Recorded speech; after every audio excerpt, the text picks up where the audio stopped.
A gente está na maior favela da América Latina, que é a Rocinha, pelo último IBGE. Em novembro de 2024, são 72 mil pessoas. Porém, segundo o jornal Fala Roça, que já tem 12 anos aqui e tem um enorme acervo da história e associação de moradores, são mais de 200 mil habitantes moradores aqui da Rocinha.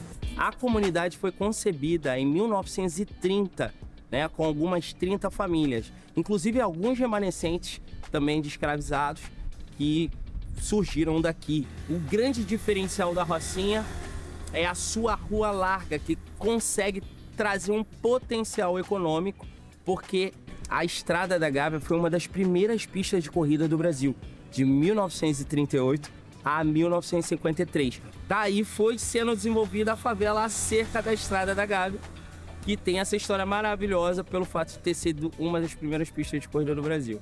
A gente está aqui acerca de São Conrado, do bairro de São Conrado, que é um CEP VIP aqui no Rio de Janeiro. Está acerca do Leblon e da Gávea. Então, todo esse contexto geográfico e de logística faz a Rocinha ser um potencial econômico. Eu digo que o nome desse turismo de favela é o turismo comunitário, né? Que você realmente fomenta a história da comunidade, a história das pessoas aqui, como a Dona Mariquinha. Ela foi uma pessoa extremamente importante para a Rua 1, onde eu moro. Ela, mesmo numa época, 30, 40 anos atrás, ela juntava crianças e adolescentes para atividades como Acadêmicos da Rocinha, que ela é uma das fundadoras. Então ela juntava mais de 6, 7 ônibus. E fomentar a história de pessoas que não ganhavam para isso, que doaram a vida para isso, que é o turismo comunitário.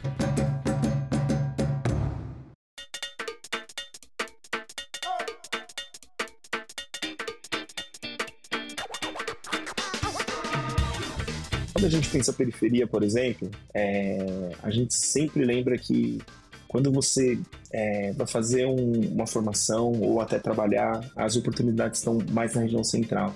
E acaba que você passa mais horas lá no centro, né, do que na própria quebrada. Isso tem diminuído, a gente sabe. A infraestrutura vem acontecendo por esses lados, mas de uma forma muito ainda devagar e lenta. Falta muita infraestrutura ainda, mas, por exemplo, as grandes universidades e entretenimentos, grandes shows estão lá, e alguns equipamentos culturais, né? Muitos museus estão na região central. E aí a gente acaba achando, né, que o centro é o lugar que vai mais nos acolher, né? Quando eu falo centro, né, a gente fala mais também do centro expandido e tal, essas regiões mais reconhecidas. Então é comum você ver pessoas que começam a ter uma ascensão na quebrada, a querer sair da quebrada, né? E aí quando a gente volta para pensar, né, qual é a nossa formação, a quebrada, por mais que os programas sensacionalistas tentam pôr esse cunho conotativo ruim da periferia e quebrada, a gente sabe que a quebrada desenvolve e forma muitas pessoas, né? E é muito rica, não só em questões de cultura, mas também de formação pessoal, né? Então, os grandes grupos de rap veio da periferia, os grandes grupos de samba surgiram na periferia, e aí a gente começa a visitar esses patrimônios, conhecer essa história. São Miguel, por exemplo, é reconhecida por uma questão indígena muito forte, né? São Miguel era conhecida como Ururaí, né? Terapiquerobe um indígena como sua liderança, tantos outros também, né? Mas existe uma história, o Estopô do Balaio, que fala na sua peça Reset Brasil, que acontece nas ruas do Jardim La Pena, que vai contar o cerco do Piratininga, né? Quando o Ururaí e seus integrantes aqui, com o Piquerobe, vão atacar Piratininga, que hoje é o pátio do colégio, né? Piratininga, onde tem Tibiriçá, que é o irmão dele, que fechou com os colonizadores. O turista, quando ele vem para cá, ele busca a vivência, uma realidade diferente. Porque a gente sabe, mais do que ninguém, que a história do Brasil tem uma desestruturação no início, na fundação dela. E a favela tem a ver com isso. Para onde foram os filhos dos escravizados? De onde a gente vai conseguir as coisas? Vamos esperar o governo nos dar? Ó, a gente tem uma das primeiras favelas do Brasil, que se chama Providência, que ficou esperando providência do governo. Estão até hoje esperando a providência. Então a favela falou assim, a gente não vai esperar a providência, a gente não vai parar. Então por isso que essa frase, a favela não para, ela é muito visível quando você vem aqui e faz esse turismo comunitário na Rocinha. Tu vê a galera, 99,9% dos moradores trabalhador, uma correria.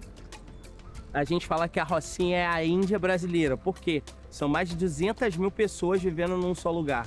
Como você não vai ter um espírito comunitário? Então, a vivência de favela para mim é ser humano. Por exemplo, a gente durante o caminho, por mais que a pessoa esteja de cabisbaixo, mas você vir com um bom dia, ela sabe que legal, que o bacana que o menino tá fazendo esse trabalho. E ela retribui.